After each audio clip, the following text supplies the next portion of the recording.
अस्सलामु अलैकुम रहमतुल्लाहि व बरकातुहू।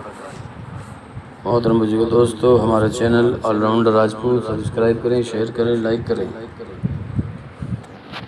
ये लड़कियां शहराई देहात की रहने वाली थीं। कोई ऐसी बुज़दिल भी नहीं थीं, लेकिन बेबस हो गई थीं। अपने तहफ़्फ़ुज़ में कुछ भी करने के काबिल नहीं रही थीं। उनके माँ बाप और बड़े भाई ने उनकी असमत की खातिर सलीबी इस्तिबदाद के इलाके से हिजरत की थी, मगर सलीबियों के फंदे में आ गए। लड़कियां पकड़ी गईं, माँ बाप मारे गए, भाई कैद हो गया। खुदा के सिवा उनकी मदद करने वाला कोई नहीं था।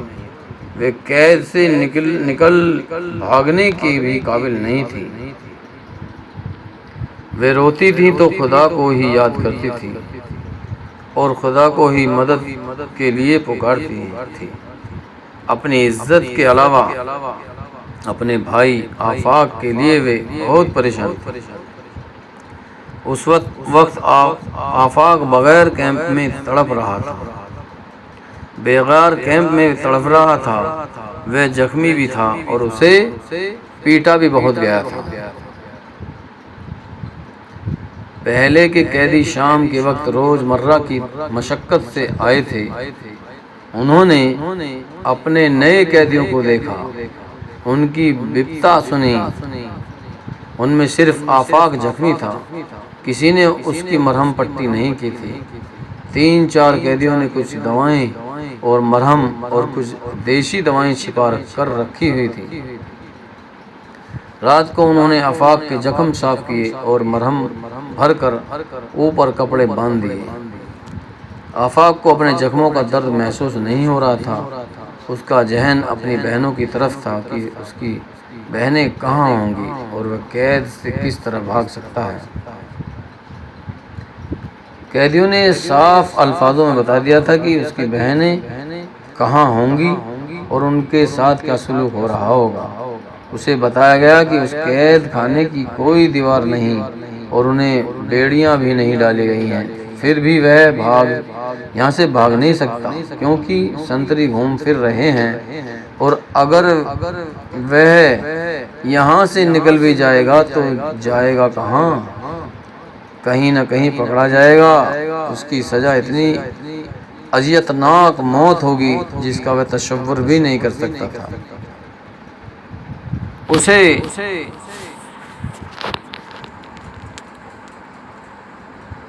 बताया गया कि यहाँ कई सालों से कैदी पड़े हैं जो कर्क ही के रहने वाले हैं, लेकिन भागने की जरूरत नहीं करते। वे जानते हैं कि वे पकड़े न गए तो सलीबी उनके पूरे खानदान को कैद में डाल देंगे। इन तमाम मजबूरियों और ख़तरों के बावजूद आफाक फरार और बहनों को रिहा करने की सोच रहा था। उसका जिस्म चलने के भी काबिल नहीं था। कैदी दिन भर थके मांदे बेहोशी की नींद सो गए और आफाक जाग रहा था। लड़कियां पकड़ी गई हों, उस्मान सारिम ने सरगोशी में कहा। खुदा को याद करना, उस्मान बिरजेश ने कहा। हम इस वक्त मौत के मुंह में हैं। दिल से तमाम खौफ निकाल दो और खुदा को दिल में बैठा लो। तुम्हारे दूसरे लड़कों पर भरोसा है, पूरा भरोसा है। उस्मान ने कहा, उनकी फिक्र ना करो, मुझे लड़कियों की फिक्र है। खुदा को याद करो, बिरजेश ने कहा। हम चोरी करने नहीं आए, अल्लाह मदद करेगा। उस वक्त उस्मान सारिम और बिरजेश घर में नहीं थे। वे उस इमारत से जिसमें वो मगवियाँ लड़कियाँ थीं इतनी दूर झाड़ियों में छुपे हुए थे, जहाँ से इमारत उन्हें अपने सर पर खड़ी नजर आ रही थी। उनके साथ साथी बिखर कर उन्हीं की तरफ छिपे हुए थे। बिरजेश ने उन्हें अच्छी तरह बता दिया था कि कौन से इशारे पर उन्हें क्या करना है। उस्मान सारिम को उन 4 लड़कियों का गम था जो फौजी सामान और घास को आग लगाने के लिए गई थी। उनमें उसकी अपनी बहन अलनूर भी थी। उस वक्त तक आग लग जानी चाहिए थी। तवक्को यह थी कि अगर स्कीम कामयाब रही तो आग के शोले उठेंगे, फैलेंगे। इस इमारत से सभी कमांडर आग की तरफ भागेंगे, जो एक कुदरती रद्द अमल था, क्योंकि फौजी सामान को आग लग जाने की सूरत में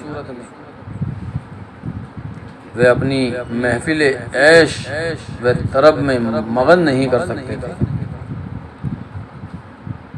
सूरत में वह अपनी महफिल ऐश व तरब व मगन नहीं रह सकते थे। उनके जाते ही उन नौजवानों को इमारत पर टूट पड़ना था, मगर लड़कियों को गए हुए वक्त हो गया था। शायद संतरी ने उन्हें रोक कर वापस भेज दिया जब होगा। लड़कियां अभी संतरी तक नहीं पहुंची थीं, क्योंकि संतरी वहां था ही नहीं। संतरी का ना होना खतरा था, क्योंकि जिंदा रहने की सूरत में वह उन्हें आग लगाते पकड़ सकता था। लड़कियों ने संतरी को ढूंढना शुरू किया। वे खुश्क घास के पहाड़ों जैसे ढेरों के पास से गुजर रही थी। अंधेरे में उन्हें खेमों के अंबार नजर नहीं आ रहे थे।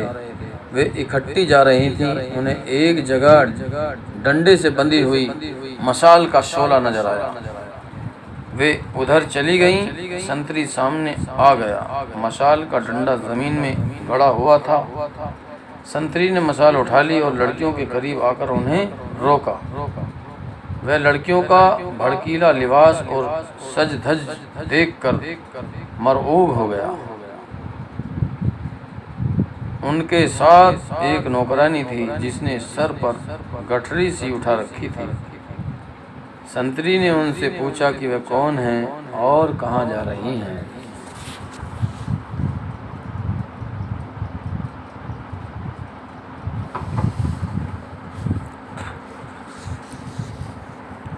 मालूम होता है कि हम गलत रास्ते पर आ गई हैं। अलनूर ने बड़ी शौक हंसी से कहा, शाह रोनाल्ड दावतनामा आया था। हमने रात को आने का वादा किया था। जरा देर हो गई तो किसी ने बताया कि यह रास्ता छोटा है, यहाँ तो आगे मालूम होता है कि घोड़े वगैरह बंधे हुए हैं। हम किधर जाएं? एक मामूली से संतरी पर रोब तारी करने के लिए रोनाल्ड का नाम ही काफी था।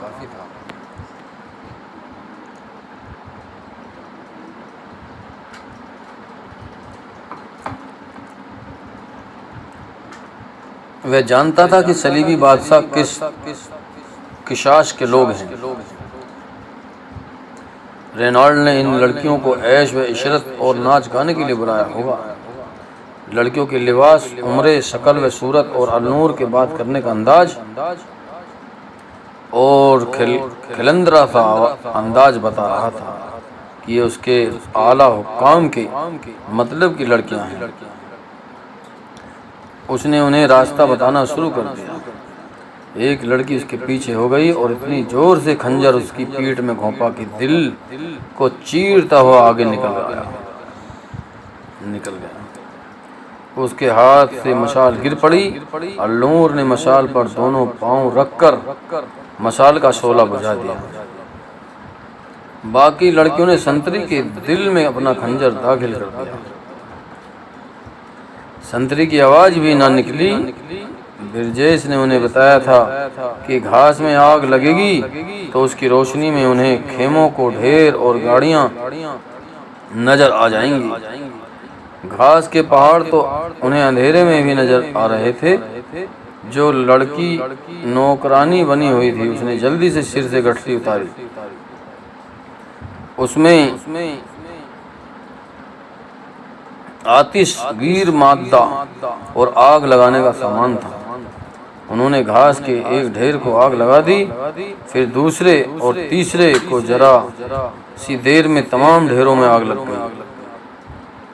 अब खतरा बढ़ गया था क्योंकि रोशनी हो गई थी। थोड़ी दूर उन्हें लिपटे हुए खेमों के ढेर नजर आ गए। यह कपड़ा था, इसे आग लगाना मुश्किल न था। खेमे भी जलने लगे। खाली घोड़ा गाड़ियों एक दूसरे के साथ खड़ी थी। लड़कियों में गैर मामूली फुर्ती आ गई थी। उन्होंने 3-4 गाड़ियों पर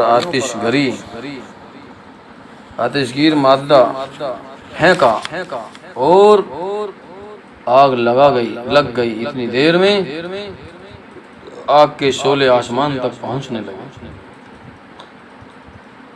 लड़कियां घोड़ों की तरफ भागी। अभी तक कोई बेदार नहीं हुआ था। लड़कियों ने खंजरों से वे लंबे लंबे रस्से काट दिए जिनके सिरे जमीन में दबे हुए थे, और हर रस्से के साथ 40 से 50 घोड़े बांधे हुए थे। लड़कियों ने चंद एक घोड़े को खंजर मारे। वे बिदक कर और सोलों के डर से बहुत हैबतनाक आवाज से हिनहिनाने लगे और अंधाधुंध भागने लगे। जो घोड़े खुल न सके उन्होंने उधम बपा कर दिया। मालूम नहीं कितने घोड़े खुलकर इधर उधर दौड़ने और हिनहिनाने लगे।